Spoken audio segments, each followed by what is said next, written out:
Ministro, obrigada pela presença do senhor aqui. O senhor escolheu esse teatro, tem alguma ligação sentimental? Como é que é?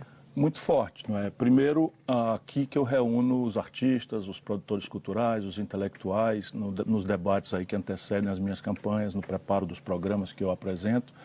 E também eu tenho uma longa história de relacionamento com a arte, com a cultura, e em tempos de obscurantismo, a primeira vítima é a cultura. E em tempos de luta, a primeira convocação tem que ser aos que pensam o Brasil de forma livre e independente. A gente vai falar desse e de outros temas ao longo da entrevista, mas o senhor já está tão acostumado com a entrevista que já está dando spoiler, né? Mas eu queria primeiro falar da trajetória pessoal, porque as pessoas acham que o senhor nasceu no Ceará. Eu acompanho muito as redes sociais do senhor. É muito engraçado, porque o senhor é de Pindamonhangaba, da mesma região do ex-governador Geraldo Alckmin, né? A comunidade é pequena, a paróquia é minúscula. Eu nasci em Pindamonhangaba, no interior de São Paulo, na mesma maternidade, com o mesmo médico parteiro do Geraldo Alckmin. Ele é 5 anos mais velho do que eu, mas eu tenho uma história bastante vinculada à vida do povo brasileiro. Eu sou filho de um nordestino, meu pai é de Sobral, no interior do Ceará, e meu avô teve um desastre de uma seca muito grande, tinha 6 filhos, que eram as grandes famílias no interior, e teve uma chamada, pediu para os filhos homens migrarem, porque ele não tinha condição de sustentar, ficou com as 3 filhas mulheres. E o meu pai, dos 3, era o que queria estudar. Então acabou indo para o Rio de Janeiro, vindo para o Rio de Janeiro, onde nós estamos agora, passou fome, muita dificuldade, mas conseguiu se formar e acabou indo para São Paulo. E ali conheceu minha mãe, que também vem de uma família, perdeu o pai aos 10 anos, passou muita dificuldade, muita humilhação, mas também conseguiu se formar. E eles, ambos professores, acabaram se conhecendo. E eu nasci em Pindamonhangaba, mas com 4 anos fui para Sobral. E a mãe que me criou Sobral, é o Ceará. E o senhor falou de Sobral, a vida do senhor acadêmica e também política foi feita no Ceará, né? O senhor se formou em Direito. Sim. Na Universidade de Fortaleza. Federal do Ceará. Que é em Fortaleza. Isso. Mas também a família toda foi para a política. Como é que foi isso, ministro? Eu queria que o senhor contasse um pouco. Veja, você tem com grandes interrupções, porque senão fica parecendo assim que é uma oligarquia que está ali e tal. Não é. Por exemplo, entre a antecessora, a parte da minha família e o meu pai, foram mais de 30 anos sem qualquer um de nós participar. Mas é uma tradição da família na cidade de Sobral. Entra tempo, sai tempo, de 30 em 30 anos aparece lá um parente que se lança candidato. Mas a família inteira está na política, né? Nesse momento, até para meu lamento, né? Mas o atual prefeito de Sobral é meu irmão mais jovem. Eu ia até brincar com isso, porque eu já li que o senhor deu bronca nele, ficou até sem falar com ele, Ele ficou 4 anos sem falar comigo, porque ele formou-se e queria voltar para Sobral e entrar na política. E eu falei para ele, olha, a política... O senhor estava em que cargo nessa época? Qual era o... Acho que nenhum, porque eu também parei. Eu não quero fazer da política meio de vida. Meu último mandato eu conquistei em 2006. Deputado, né? Deputado federal. O senhor foi ministro da Fazenda no governo Itamar, depois o senhor dos cargos importantes. Deputado estadual 2 vezes, prefeito de Fortaleza, governador, ministro da Fazenda. Aí parei, depois fui ministro de novo e aí fui deputado federal. Mas eu fiz esse E secretário de Saúde. Para dizer que o senhor também passou por 8 partidos, Sim. assim como o presidente Bolsonaro. O que acontece, assim? Eu queria que o senhor explicasse isso, assim, por que não tem essa ligação com o partido? Se o senhor... Veja, a minha conversa é completamente diferente, os meus valores do Bolsonaro. Deixa que eu lhe diga isso, porque me senti quase ofendido e eu sei que não é essa a sua intenção. A minha história partidária, é uma história trágica, mas ela tem que ser explicada à luz do contexto histórico brasileiro. São 40 anos de vida pública. Então, veja, a primeira eleição, por causa do meu pai, a ditadura bancou um chamado pacote de abril, estabeleceu uma vinculação de votos entre o vereador e o governador, o deputado estadual, o prefeito. Então, e o meu pai estava à sucessão dele. Eu fui obrigado a me filiar num partido que não era o meu, com o comprometimento de sair do partido na sequência da eleição. E assim eu fiz. Fui para a oposição e aí fiquei ali. Aí veio a oposição, vira governo com a morte do Tancredo Neves e o Sarney assume o PMDB e o PMDB apodrece. Aí nós resolvemos, eu e mais uma porção de gente boa no país, resolvemos fundar o PSDB. E o PSDB era um partido que prometia um projeto social-democrata, etc, etc. Conseguimos a proeza de eleger o Fernando Henrique, um partido que não tinha 13, 14 deputados, e o Fernando Henrique vai para o poder e faz o oposto de tudo que a gente prometeu. Aí eu rompo rompo e fiquei sem partido muito tempo. Aí volto, depois de escrever uma coisa, entro num partido socialista, Partido Popular Socialista, que na primeira eleição de um brasileiro operário vindo da classe pobre, que é o Lula, vai para a oposição e vota no Serra. Aí eu, por causa dessa solidariedade, rompo. E assim é a história. E o senhor depois... Sempre indo para a oposição. Mas foi ministro do governo Lula também, Sim. né?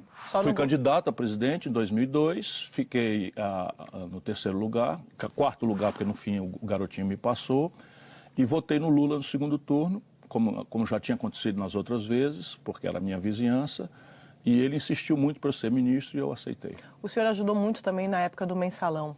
Eu me lembro bem ali com o ministro Márcio Tomás Bastos. Toda madrugada, às 5 da manhã, a gente acordava, recebia as mídias da Radiobras no hotel, tinha que chegar lá às 7 da manhã, porque estavam seguros que estava ali se escalando um golpe de Estado contra o Brasil. E não é que não tenha acontecido, aconteceu gravemente, mas o Lula tinha todo o direito de dizer que não sabia àquela altura. O senhor acredita? Naquela altura, sim, eu estava muito perto para ver. Mas é um tipo de estilo do Lula, sabe? Vai lá e faz. E aí não quer saber como é que faz, nem não quer saber o limite e terceiriza as responsabilidades dele. Embora se aproveite. Na sequência, não. Na sequência, ele sabia de tudo. Na Lava Jato? Aí sabia de tudo porque eu, Ciro Gomes, disse a ele muitas vezes. Mas em que momento a relação do senhor atingiu o limite, não dava mais para ficar ao lado do ex-presidente Lula? Eu, na prática, ajudei até o limite das eleições de 2018. Nas eleições de 2018, eu vi que o projeto e a ambição de poder dele, o projeto dele é o PT e que o Brasil se arrebente. Se o PT tivesse apoiado o senhor no ano passado, o senhor teria aceitado? Não teria de forma nenhuma. Mas houve essa conversa com o Haddad até de Houve essa conversa, mas a senhor? conversa foi testemunhada, felizmente, porque eu perdi a confiança neles todos, essa burocracia do PT, naturalmente, porque não tenho nada contra o militante médio. Mas com testemunhas, eu disse a ele que ele não tinha autonomia nenhuma.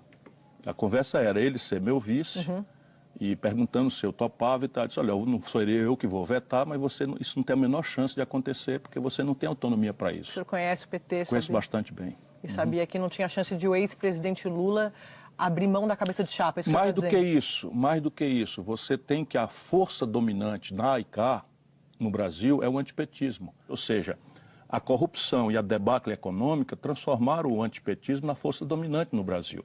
Então, quem eles apoiarem vai simplesmente aperfeiçoar o caminho da direita mais tosca que, infelizmente, o Brasil tem. Mas o senhor seria visto como candidato do PT no ano passado? O senhor acha que não tinha para ninguém, era o Bolsonaro? Não, acho que sem a facada nós tínhamos alguma chance, não é? Porque nós teríamos um debate.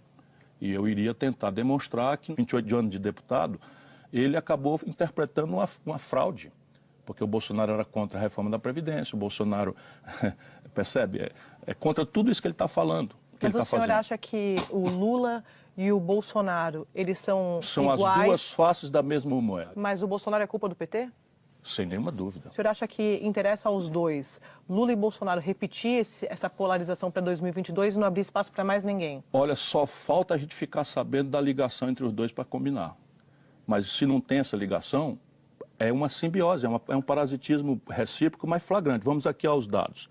Ficou flagrante a queda violenta de popularidade do Bolsonaro. Aí o Bolsonaro diz assim, tudo bem, eu não consigo acertar tudo, eu cometo alguns erros e tal, ali bem assessorado, marketologicamente falando, mas presta atenção, se forçar a mão muito contra mim, o PT vai voltar. Então veja, o que é que diz a Gleisi Hoffmann no dia seguinte que o Bolsonaro diz assim, se eu errar a mão, o PT vai voltar. Ela diz assim, a Gleisi Hoffmann, não existe centro no Brasil. O que existe é o Bolsonaro e nós. Então, 2022 vai ser de novo. O Lula sai da cadeia e, aparentemente, não aprende nada, faz a reunião e diz assim, nós vamos apostar na polarização. É isso mesmo que nós queremos, é a polarização. Por quê? Porque para eles ficou flagrante, não interessa o Brasil. Interessa cevar a máquina de poder deles. E o poder aqui é pelo poder, porque não tem um projeto alternativo. Mas o senhor é o projeto alternativo? Eu estou junto com muitos outros brasileiros, estamos construindo isso. O senhor é um candidato de centro? Eu sou um candidato de centro-esquerda. Aqui o centro quer dizer o seguinte, o Brasil tem que restaurar o ambiente para a gente produzir. E a esquerda, a questão básica é a seguinte, por quê? Porque o Brasil é o país mais desigual do mundo, André. Mas se o ex-presidente Lula quiser apoiar o senhor em 2022, o senhor faria campanha com ele? Não, não por uma seguinte circunstância. Eu penso e represento coisa muito diferente do lulopetismo corrupto. Se ele quiser me apoiar, eu evidentemente não posso ser arrogante, porque eu quero unir o Brasil. Evidentemente que eu não vou dizer não aceito, não tenho esse direito, nem cultivo, eu cultivo muito a humildade. Agora, eu estou só por apreço à sua pergunta, dizendo que não, porque nós representamos hoje valores muito distintos. E isso é completamente impossível. O Lula prefere o Bolsonaro do que eu, já demonstrou isso. Eu quero fechar essa sessão de regressão aqui da eleição, só perguntando o seguinte para o senhor. O senhor foi muito criticado durante as eleições no segundo turno pelos eleitores do PT por ter ido viajar. Muita gente dizia, inclusive o ex-presidente disse, quando saiu da cadeia, que o senhor preferiu ir para Paris a apoiar o candidato Fernando Haddad. Por quê? Porque foram 30 anos, André. Eles não respeitam nada nem ninguém. Foram 30 anos eu engolindo desse jeito. E aí, não, deixa, porque é o Lula, porque vamos fazer tal. Ele virou inimputável. E isso é o que corrompeu o Lula. O que corrompeu o Lula é que ninguém fala nada para ele. Eu tenho a alegria e a honra de ter dito tudo isso aqui para ele pessoalmente na hora certa. E o petista fanático não respeita nada nem ninguém. Agora o garoto, a garota que estão na universidade, que tem simpatia com o PT, estão perdendo um embate na mesa do chopp. Vai explicar o Palocci foi eu que inventei? O Palocci é braço direito do Lula.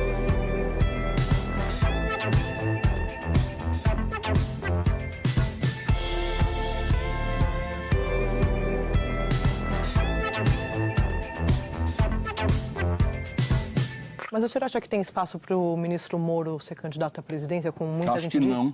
Acho que não. Por quê? O povo brasileiro está cansado de impunidade, de ver a ladroeira dos grandões ser premiada com a impunidade. E o Moro surfou nisso. Quando o cara é juiz, isso fez com que a população, cansada de ver a impunidade, ficasse, opa, a justiça começou, tem um jovem talentoso, valente, corajoso, que não quer nem saber quem está metendo na cadeia, o empresário, grande empresário, não sei o quê, meteu, até o Lula foi para a cadeia para pagar as coisas dele, não sei o quê, papapá. O povo é compreensível com a minha alma, com o meu carinho, com o meu respeito, com o meu amor. Aí, de repente, o cara, opa, largou o juiz, não é mais juiz, agora é ministro, já não é mais ministro, é candidato ao Supremo. Opa, esse cara aí julgou o cara, na verdade, ele estava tirando um adversário do caminho do outro que era o candidato dele. Então, isso é trágico. O senhor não anula todas as investigações da Lava Jato porque o Moro entrou no governo. O senhor acha que foi um grande feito?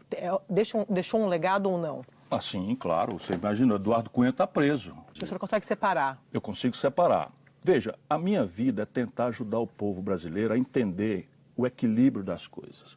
Então, com toda a minha negativíssima opinião sobre o Lula político, o lulopetismo corrompido, eu percebo, eu sou professor de Direito, André, que o Lula, como qualquer outro cidadão, não teve o merecido devido processo legal. O Brasil precisa de alguém que ajude com equilíbrio a dizer, olha, o certo é isso, mas o caminho da gente fazer é isso aqui. Então, o lulopetismo não pode fazer de conta que não corrompeu-se. Percebe? O Palocci, a Petrobras, o Banco do Brasil, a Caixa Econômica, a Eletrobras, isso tudo foi pilhado. Isso quer dizer, então, que o Lula é inocente? É evidente que não. Eu quero dizer que ele também, como qualquer de nós, tem direito ao devido processo legal.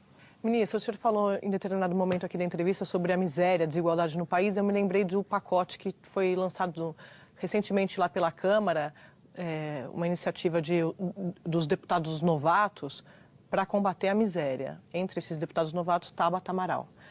Do PDT, o senhor acha que esse é o episódio envolvendo a deputada dentro do partido que mais ganhou repercussão neste ano, porque ela votou a favor da reforma da Previdência, o partido era contra, e ela era tida como uma das principais promessas do partido, inclusive do ponto de vista eleitoral.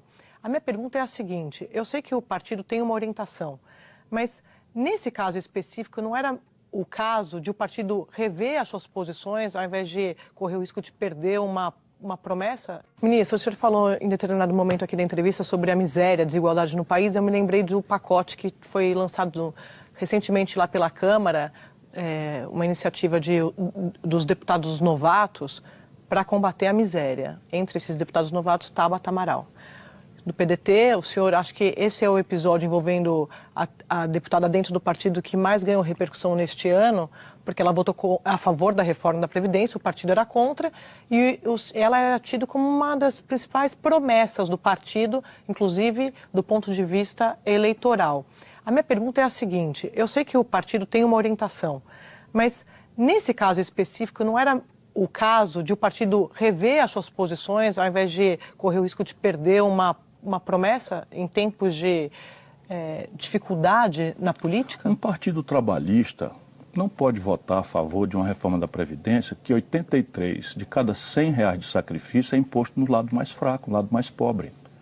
Um partido trabalhista não pode votar pela extinção da aposentadoria do pobre da periferia, do sertão ou do interior, porque isso é o que aconteceu, André. Hoje, mas a conta não fecha, né, ministro? A conta não fecha, por isso esse é um partido que foi o único que apresentou uma proposta alternativa, que resolveu o problema do déficit não em 10 anos, mas em 24 meses. Essa proposta está escrita. E quem votou contra isso, votou contra porque tem compromisso com outro partido que não é o nosso. Portanto, está no partido errado.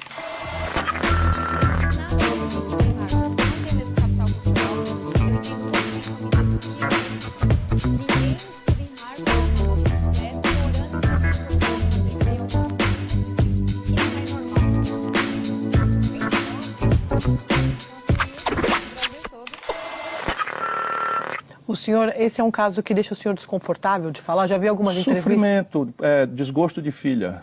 Eu que filiei, eu que fiz a aposta. Mas o PDT tem uma coisa de partidos tradicionais, de um certo caciquismo partidário, quase um autoritarismo.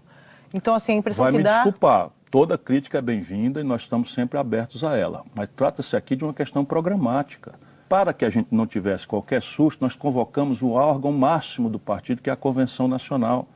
Todos os militantes tiveram a oportunidade de ajuizar isso. E depois de todo um grande debate, contra o qual ninguém se insurgiu, o partido botou em votação. E nenhum deputado dos presentes, nenhuma, disse nada contra. E deixa para votar contra o partido na véspera, sem avisar ninguém. Eu citei Rodrigo Maia aqui, ele é visto pelo senhor como um parceiro político para os próximos 4 anos em relação ao programa, agenda, ou apenas um parceiro eleitoral? Ele é hoje uma peça-chave na compreensão que eu tenho do Brasil, e eu vi isso lá atrás. O PT quis transformar a eleição para a mesa da Câmara no 3º turno e mentiu para o Freixo. E eu falei, olha, essa eleição está perdida. O Freixo era candidato à presidência da Câmara. Essa eleição está perdida para o nosso campo por uma circunstância. Eles são 300, nós somos 130. Números grossos. E o Rodrigo tem uma coisa que eu conheço de longa data. O Rodrigo é filho de 2 exilados. Então ele pode ser e é muito conservador em matéria de economia política, mas ele é um democrata visceral. Ele é filho do César Maia, um velho amigo que foi exilado no Brasil. A mãe dele foi exilada, ele nasceu no exílio, o Rodrigo. E eu disse, e ele não quer ser candidato da situação, não quer ser candidato do Bolsonaro, ele quer ser candidato do parlamento.